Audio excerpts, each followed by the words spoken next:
Hello everybody, this is TipTop MTG here today with another Magic the Gathering video. In today's video, I am going to be talking about Modern Horizons 2 and my review of the set.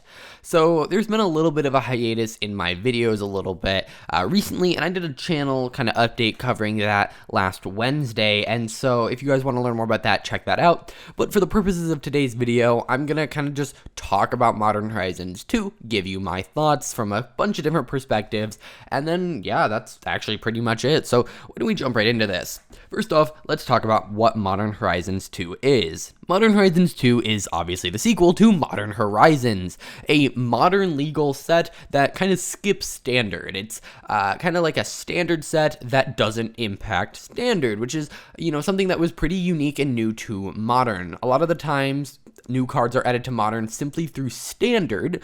If it was released into standard, it then goes into modern. But oftentimes, the side products are only introduced into those older formats like Legacy, Vintage, and Commander. So things like, the Commander products or Commander Legends or Battle Bond, and all those are only added to those older formats. But Modern Horizons allows the game developers to introduce cards that are specifically targeted at the modern format, as well as reprint cards from the past that maybe aren't, they're too good for standard and could warp the metagame, but they are, perfect for modern. For instance, Counterspell. Within this set, we have Counterspell, which would be way too crazy for modern, for standard, but as a card within modern, it's not that big of a deal. And so, we have that kind of interesting ability for them to do that. But also, it's a set where they can be more complex. Standard sets kind of have to be not dumbed down, but be a little bit simpler, because that's where a majority of players are going to start learning the game. But Modern Horizons 2 has a ton of weird cards that have interesting rulings that just wildly change, how cards are played, and they feature like 52 mechanics from throughout Magic's history. I mean, it's like, it's crazy because there is a mechanic, and unlike most sets where there is one or two mechanics that are like core to the set, Modern Horizons might use this one mechanic once, and that is really, really big. And so I think that it creates this interesting environment. Now, before we go any further in this review, I do want to say, I do not play Modern competitively, so a lot of my perspective comes from as a Commander player and someone who plays Modern sometimes. So let's jump right into this.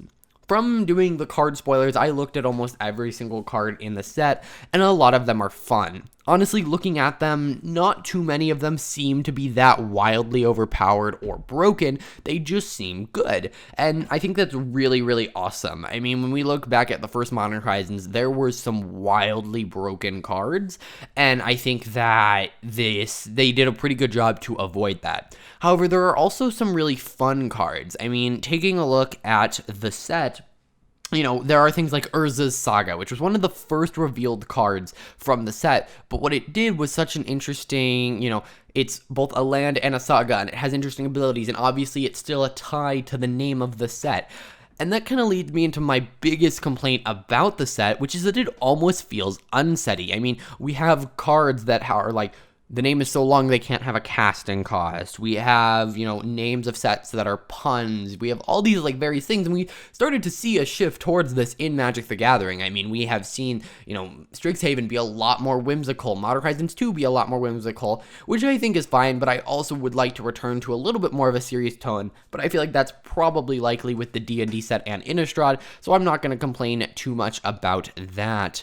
Looking at the cards, I think that there are very few cards that are just good, and what I mean by that is, you take a look at some cards, Oko, for example, from Throne of Eldraine, he was just a good card. No matter how you spun it, there were decks that added both green and blue to play him because he was that good of a card. It was a include this in every deck and your deck will be better kind of card. But in Modern Horizons 2, a lot of the cards are very targeted. It's like, yes, this is a very good card if you're running an equipment deck, or this is a very good card if you're in this style of deck. And that meant that essentially they could have these cards that are very narrow and specific, and it always feels good. when you have like this card and it isn't normally that good of a card, but in your deck, ooh, it's like a real powerhouse. And I think that creates this really interesting feeling where I can be like, ooh, I have this deck and they just revealed this card and it is amazing for my deck.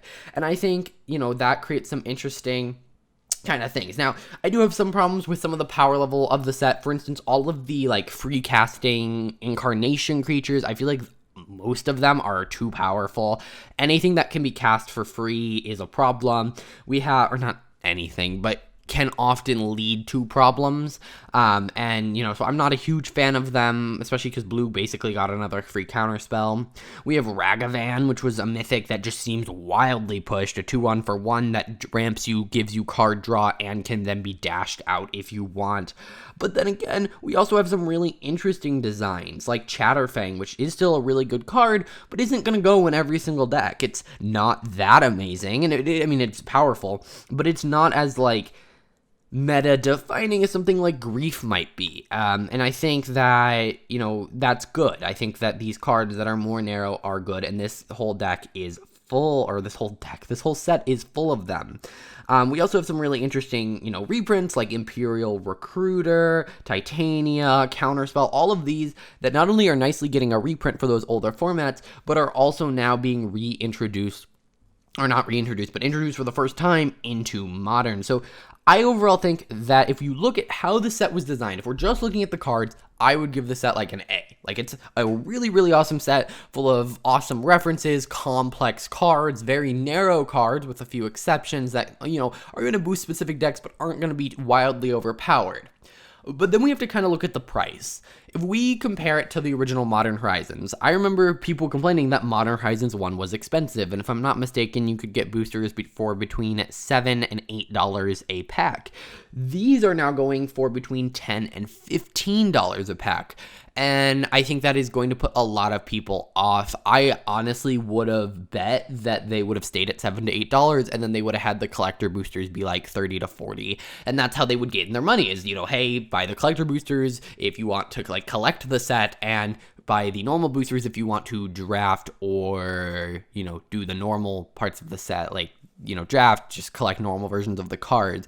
And I felt like that would have made the most people happy, but they did, of course, have a little bit of trouble, it seems like, printing it, so that, of course, led to price increases. I mean, the fact that Ragavan is like $110, it's probably gone down since then, but it is still really crazy to me. So I think on a distribution and price level, I feel like, for a set that is so integral, like, if you're playing Modern, this is essentially another standard set, but they doubled the price of it. It's not like it's some side set that you don't need to really worry about because it's only affecting Legacy and Vintage. It is a product that affects Modern, which is a pretty heavily played format. Obviously, it's not the most, but it is then double the price. It's not like it's a, master set where it's really just there to lower the price of cards. No. This is a set. It's like if they said, oh, Innistrad Vampires, that's now $10 a pack.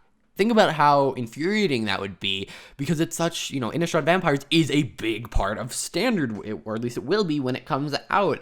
And so I think that is awful, that they did such a price increase for this style of set. So just for that drags this whole thing down for me. Of course, also, right now I have not been able to play a lot of Paper Magic, so I probably won't be picking up much Modern Horizons to myself. I think this could have been an awesome set to introduce into MTG Arena, maybe with some tweaks.